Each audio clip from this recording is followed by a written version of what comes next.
3. Jack and jail. It was dark when I woke up. It was dark and I was behind bars. This was nothing new. I usually woke up behind bars. The question was, what was I going to do about it? Waking up behind bars was one thing. Staying there was something else entirely. I was determined to get free as soon as circumstances allowed. I considered my position. I had friends, people who cared about me, who would be willing to help. Friends were important, especially good ones that a person could rely on in times of trouble. Being behind bars certainly qualified as troubling times because those bars stood in stark opposition to my strong desire to be free. Even though my desire was strong, at present my yen for freedom wasn't too pressing.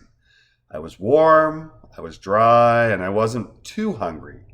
I had time to weigh my options. I figured that there were 5 people within hearing range that I could call on for help. I thought about the 5, considered their personalities and talents, and wondered which of the 5 would be sympathetic, able to help, and not expect too much in return. Ada was the first friend I thought of. After all, Ada satisfied requirements 1 and 2 and had proven his ability to break me out many times in the past. The problem was that Ada's help came with a catch. If Ada was the means to my achieving freedom, then Ada would expect something in return.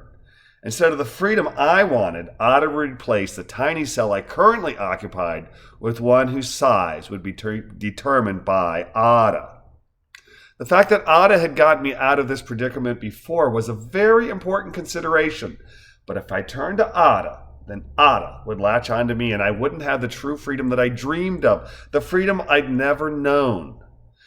Not much sense in breaking free from behind one set of bars if in the process my physical prison was replaced by a less obvious one. Ada would do in a pinch, but he wasn't my first choice. Libby was option number 2. Libby had rescued me from behind bars nearly as often as Ada had, but timing was awfully important when asking Libby for help. Libby wasn't one for getting up with the sun. If I called on Libby for help in the early morning twilight, I'd hear about it all day. Having considered Libby, I continued down the list of possible co-conspirators. My next possible prick produced a quick snort of gallows humor. Fabulosa had many wonderful attributes, but being sympathetic to others wasn't something that she seemed to value highly. Fabulosa used her femininity to get what she wanted, but once she'd used someone and had no more immediate use for you, she could go from being the most loving of friends to a hissing, clawing demon in the wink of a jaded eye. Fabulosa was a good friend to have at your back in a fight, but for jailbreak, she was last on my list. 3 down and 2 to go. I weighed Kesa as a possible accomplice. Of the 5 amigos, Kesa was doubtlessly the most likely to want to help. Kesa longed to be everybody's friend, was both giving and forgiving, and had boundless infectious energy. The problem was that she was neither subtle nor quiet, and if I wanted to gain and keep freedom, then loud and obvious were unlikely to be helpful attributes.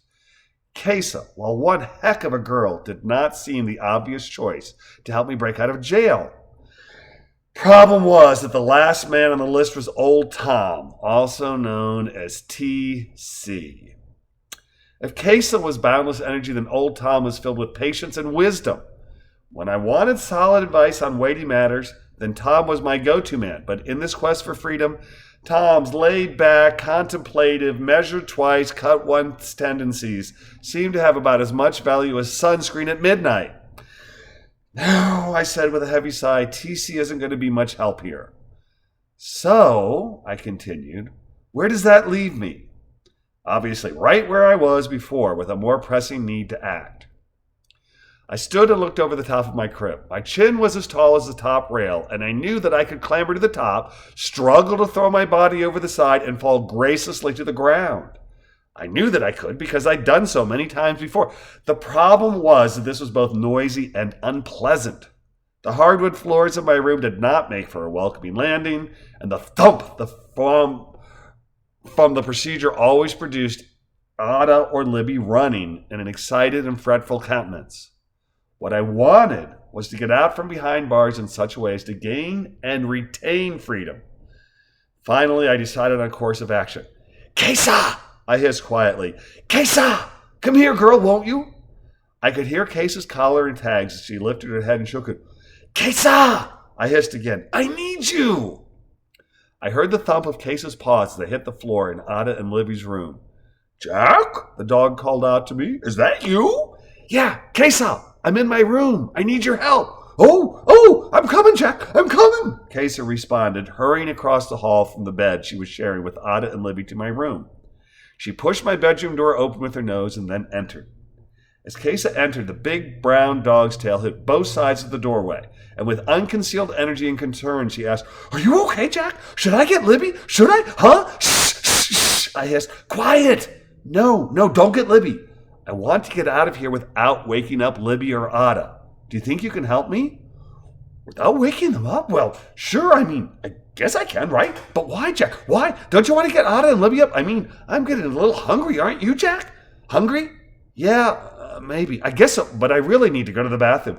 "The bathroom? Oh, you mean you have to go potty?" "Yeah, I guess I do too. Mustn't go on the rug, though. Never go on the rug. Ada will rub your nose in it." "Right, I know not to go on the rug. Do you want to go outside, Jack? I always go outside. That way I don't get in trouble. And it's nice out. The snow's been gone for months and it's not even raining. Sometimes I get in trouble when it rains because I bring mud in on my paws." "Don't bring mud in, Jack." "Right, Kesa, you're right, but be quiet, okay? I don't want to wake up Ada or Libby. And I don't need to go outside. I need to use the big boy potty. You know, the little one next to the water bowl you're not supposed to drink out of?" "Oh, yes, the big boy potty. Now I remember, I mustn't play with the big boy potty, and I mustn't drink from the white water bowl, and I mustn't eat Tom or Fabulosa's poop. No. Right, girl, don't eat poop. But I don't have to go outside. I get to go inside, like TC and Fabulosa.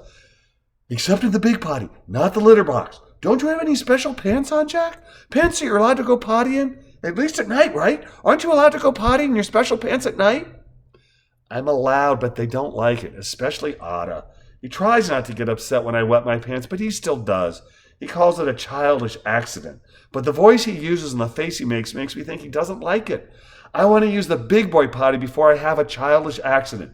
"But Jack, Ada doesn't get mad when you do it at night, just in the daytime." "But I want to be a big boy all the time, Kesa. Now, are you going to help me or not?" "Well, sure I am. Of course I am. What do you want me to do? Because I want to help. You're my best friend, Jack. You and Ada and Libby and Old Time are all my best friends. Fabulosa is sometimes, but sometimes she bites me and uses her claws at me and chases me. I don't like it when she does that." "I don't blame you one bit. That's why I stay away from her as much as I can. I need to get down from here, but I need to do it quietly. Can you help me do it quietly?" "Well, sure, Jack. I want to help you. What do I need to do?" "I'm going to climb over the top of my crib and then come down the other side. Climbing over isn't so hard, but coming down on your side is a long way. Could you stand there and let me fall on top of you?" "On me, Jack? Sure. I guess so. But why don't you just jump out like Fabulosa and Old Tom do?" "Because I can't, just like you can't. I can climb, but I can't jump. At least not like they can. Will you help me?" "Well, sure. I said I would. What do you want me to do?" "I want you to stand close to the crib and break my fall when I drop down." "Break your fall? Is that a good idea, Jack? I don't want you to get hurt. Shouldn't we just call Ada or Libby? They'll get you out of there." "Kesa, you said you'd help me. Will you?" Well, sure I will, Jack. I just don't want you to get hurt." "Okay, Kesa. It's okay. I won't get hurt. Now, stand next to the crib, okay?" "Like this, Jack?" "Yes, like that, but step forward." "Good. Now just a little more. Okay. Don't move." "Okay, Jack, I won't move." I inhaled deeply and jumped high enough to allow my arms to go over the side of the crib. The slats were wide, which made getting a good grip a tough job, but I held on tightly, struggling to get my left leg over the top, and with great effort hung precariously balanced with half my body on the mattress side and half hanging over the open air in case I was waiting for it. I began to slip back, and as I did so said, "Oh, no, you don't," and then kick wildly until I was free of the railing and free falling onto Kesa's waiting back. Kesa stood stoically as I landed on top of her, grabbed the poor dog's right ear, and then fell to the ground, producing a solid thump. "Oh, Jack, are you okay?" Kesa asked. "Yeah," I whispered, shaking my head to clear it. "I think so. Do you hear anything?" Like what, Jack?